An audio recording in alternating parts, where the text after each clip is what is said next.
अस्सलाम वालेकुम, मेरा नाम है नुमान। आप देख रहे हैं दी टेक शो, जिसके अंदर हम लोग डिस्कस करते हैं पाकिस्तान और दुनिया भर से आने वाली टेक न्यूज़ और अपडेट्स को। आज की पहली अपडेट आ रही है पाकिस्तान में इलेक्ट्रॉनिक वोटिंग को लेके।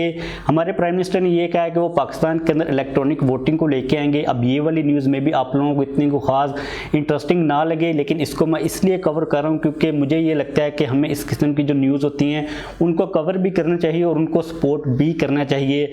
अगर हम लोग बात कर लेते हैं इलेक्ट्रॉनिक वोटिंग की कि हमें इसके क्या फ़ायदे मिलेंगे, तो भाई सबसे जो बड़ा फ़ायदा मिलेगा कि जो करप्शन होती है वोटिंग के अंदर, जो धांधली होती है, हम लोग उसको इजीली कंट्रोल कर सकते हैं। उसके अलावा जो इलेक्ट्रॉनिक वोटिंग है एज़ कम्पेयर टू हमारी ये जो ट्रेडिशनल वोटिंग होती है जो कि हम लोग कर रहे होते हैं, ये वाली वोटिंग काफ़ी ज़्यादा लेस एक्सपेंसिव है और इसके ऊपर जो टाइम कंज्यूम हम लोग कर रहे होते हैं वो भी कम होता है। यानी कि हमारी इलेक्ट्रॉनिक वोटिंग एक तो चीप है और कम टाइम कंज्यूम करती है। इसके अलावा इलेक्ट्रॉनिक वोटिंग के थ्रू जो हमारे ओवरसीज़ पाकिस्तानीज होते हैं वो भी वोट को डाल सकेंगे। अब इस न्यूज़ को अगर आप लोग कहीं सोशल मीडिया वगैरह के ऊपर देखते हैं तो आप लोगों को आई थिंक कि उसको सपोर्ट करना चाहिए। और यार मेरे माइंड के अंदर एक क्वेश्चन अक्सर आता है वोटिंग को लेके कि क्या पाकिस्तान के अंदर हर बंदे को मीन्स के हर बंदे को वोट डालने का हक होना चाहिए या फिर नहीं होना चाहिए। क्योंकि अगर आप लोग देखते हो किसी ऐसे बंदे को जिसको किसी किस्म का कोई नॉलेज नहीं है दुनिया का, उसकी नज़र के अंदर किसी चीज़ की कोई इंपॉर्टेंस नहीं है, मतलब उसको कोई तालीम भी नहीं है उसके पास, वो चीज़ों को सही तरह से जज कर नहीं सकता, तो क्या उस बंदे को वोट डालने का हक होना चाहिए या फिर नहीं होना चाहिए? मुझे ये लगता है कि सबसे पहले हमारी जब इलेक्ट्रॉनिक वोटिंग स्टार्ट होगी, वोट डालने से पहले वहाँ पर एक क्विज़ होना चाहिए। जो बंदा उस क्विज़ को पास कर ले उसको बाद में आगे ऑप्शन दे दिया जाए, आप वोट डाल सकते हो किसी को भी। जो बंदा उस क्विज़ को फेल कर दे उसको ऑप्शन ही नहीं मिलना चाहिए कि वो बंदा वोट डाल सके। आप लोग इन सारी चीज़ों के बारे में क्या सोचते हो? नीचे कमेंट्स के अंदर अपनी राय का इज़हार लाजमी तौर पर कीजिएगा। इसके बाद अगली अपडेट यहाँ पर आ रही है एप्पल के रिलेटेड। भाई एप्पल को पे करने पड़ रहे हैं $113 मिलियन, यानी कि $13 करोड़।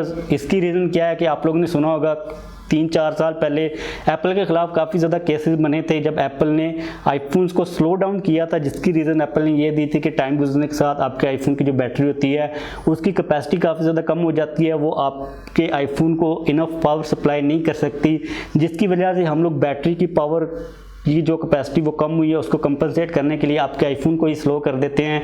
जिसके बाद अमेरिका के अंदर एप्पल के खिलाफ काफ़ी ज़्यादा कोर्ट के अंदर लोग गए थे। अब ये चीज़ रिपोर्ट की जा रही है कि एप्पल ने अगर इन सारे केसेस में से निकलना है तो एप्पल को $113 मिलियन पे करने पड़ेंगे। अब मुझे ये चीज़ की समझ नहीं आ रही कि ये जो $113 मिलियन एप्पल पे करेगा ये कहाँ पर जाएंगे? जिन लोगों ने आईफोन बाय किए थे उनके पास भी कुछ शेयर जाएगा या फिर नहीं जाएगा, या फिर ये कोर्ट वगैरह के अंदर कहीं पर चीज़ें रह जाएंगी? और यार यहाँ पर एक चीज़ काफ़ी ज़्यादा अच्छी है कि एटलीस्ट एप्पल के खिलाफ जो केस था वो चला, एप्पल को गिल्टी करार दिया गया और एप्पल जो फाइन है वो पे कर रहा है। इसके बाद जो अगली अपडेट यहाँ पर आ रही है वो आ रही है सैमसंग Z Flip के रिलेटेड। अब आप लोगों को पता है कि Z Flip मुझे काफ़ी ज़्यादा पसंद है, मैं आप लोगों को पहले बता चुका हूँ। अब रिपोर्ट ये आ रही है कि सैमसंग Z Flip का एक लाइटर वेरिएंट तैयार कर रहा है जो कि हमें काफ़ी कम प्राइस के ऊपर देखने को मिल जाएगा। अब देखते हैं कि सैमसंग इस Z Flip को कब लॉन्च करता है और इसकी जो प्राइस होती है एज़ कम्पेयर टू हमें जो इस वक्त Z Flip मिल रहा है कंपेरेटिवली कितनी ज़्यादा कम होती है। इसके बाद अगली न्यूज़ यहाँ पर आ रही है Xiaomi Mi 11 सीरीज़ के रिलेटेड, जिसके बारे में ये चीज़ रिपोर्ट की जा रही है कि may be Xiaomi Mi 11 series को जनवरी के अंदर ही लॉन्च कर दे। उसकी रीज़न ये है क्योंकि Samsung S21 सीरीज़ को जनवरी के अंदर लॉन्च कर रहा है, तो Xiaomi में भी Samsung के फुट स्टेप्स को फॉलो करके जनवरी के अंदर भी Mi 11 सीरीज़ को लॉन्च कर दे। और यहाँ पर जो स्पेसिफिकेशन सामने आ रही है Mi 11 Pro की वो काफ़ी ज़्यादा इंटरेस्टिंग है। कहा यह जा रहा है कि Xiaomi Mi 11 Pro के अंदर स्नैपड्रैगन 875 को यूज़ करेगा। ये चीज़ सबसे इंपॉर्टेंट इसलिए है क्योंकि इससे पहले हम लोग न्यूज़ को डिस्कस कर चुके हुए हैं कि स्नैपड्रैगन 875 की प्राइस की वजह से मे बी Xiaomi, Vivo और Oppo, एक्सिनोस, सैमसंग के जो प्रोसेसर्स हैं उनके ऊपर शिफ्ट हो जाए, लेकिन यहाँ पर 875 को रिपोर्ट किया जा रहा है, तो इट मीन्स के Xiaomi स्नैपड्रैगन के प्रोसेसर को नहीं छोड़ रहा। इसके अलावा ये कहा जा रहा है कि हमें बैक साइड के ऊपर मेन सेंसर 108 मेगापिक्सल का देखने को मिल जाएगा, लेकिन हम लोगों ने कल ही एक न्यूज़ के अंदर डिस्कस किया था कि बैक साइड के ऊपर हमें मेन सेंसर 50 मेगापिक्सल का मिलेगा। अब ये चीज़ कन्फर्म नहीं हो पा रही, मे बी जो Mi 11 सिंपल हो उसके अंदर हमें 50 मेगापिक्सल का मेन सेंसर मिल जाए और जो Mi 11 Pro उसकी बैक साइड के ऊपर हमें 108 मेगापिक्सल का मेन सेंसर देखने को मिल जाए। डिस्प्ले के बारे में कहा जा रहा है कि हमें क्वाड HD जो प्लस डिस्प्ले मिलेगा, इसके साथ हमें 120 हर्ट्ज का रिफ्रेश रेट मिल जाएगा और डिस्प्ले कर्व्ड होगा, पंच होल के साथ आएगा। ये सारी स्पेसिफिकेशंस बताई जा रही है Mi 11 Pro की। अब देखते हैं कि Xiaomi इसको कब लॉन्च करता है, जनवरी के अंदर लॉन्च करता भी है या फिर नहीं करता। इसके अलावा Xiaomi Mi 11 के फिजिकल डिज़ाइन के रिलेटेड किसी किस्म की कोई भी अपडेट नहीं आ रही, कोई रेंडर्स वगैरह सामने नहीं आ रही। जैसे कोई नई अपडेट आएगी आप लोगों के साथ में शेयर कर दूंगा। अगली अपडेट आ रही है iPhone 12 सीरीज के डिस्प्लेज के रिलेटेड। उसके अंदर एक अगेन नई प्रॉब्लम आ गई है।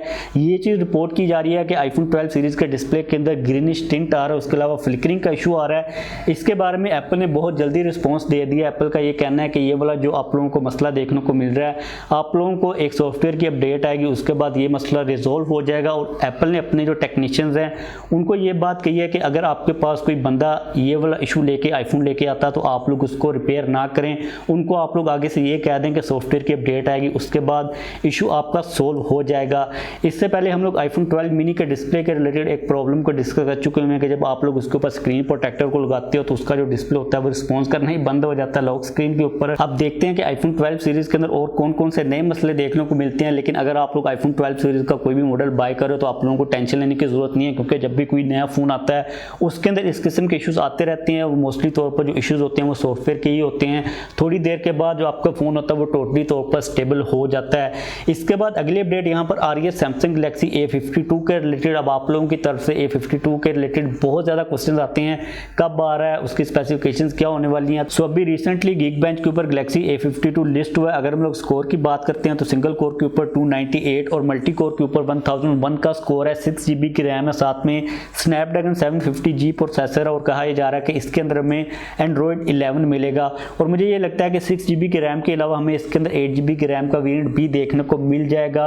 अगर हम लोग ये बात कर लेते हैं कि भाई पाकिस्तान के अंदर गैलेक्सी A52 कब आएगा, तो यार अगर हम लोग आइडिया लगाते हैं गैलेक्सी A51 से तो वो जनवरी के अंदर आया था, तो मे बी जो A52 है वो भी हमें जनवरी के अंदर देखने को मिल जाए। मैं भी काफ़ी ज़्यादा एक्साइटेड हूँ। और हमें इसके अंदर जो प्रोसेसर मिला स्नैपड्रैगन 750G, अगर हम लोग इसको कंसिडर करते हैं कि अगर हमें 50 से लेके 55,000 के प्राइस टैग के अंदर देखने को मिलता है तो काफ़ी एक अच्छी वैल्यू होगी। लेकिन इसके अंदर क्योंकि हमें एमोलेड डिस्प्ले मिलेगा, उसके अलावा in display fingerprint scanner type तो होंगे ही होंगे, तो मुझे लगता है कि इस वक्त जो मार्केट का पूरा ट्रेंड चल रहा है सैमसंग इसको कहीं और प्राइस ना लेके चला जाए, क्योंकि A51 सैमसंग का टॉप सेलिंग फोन था मिड रेंज के अंदर। अगर हम लोग बात कर लेते हैं तो देखना पड़ेगा कि A51 के कंपैरेटिवली A52 कहां पर स्टैंड करता है मार्केट को लेके।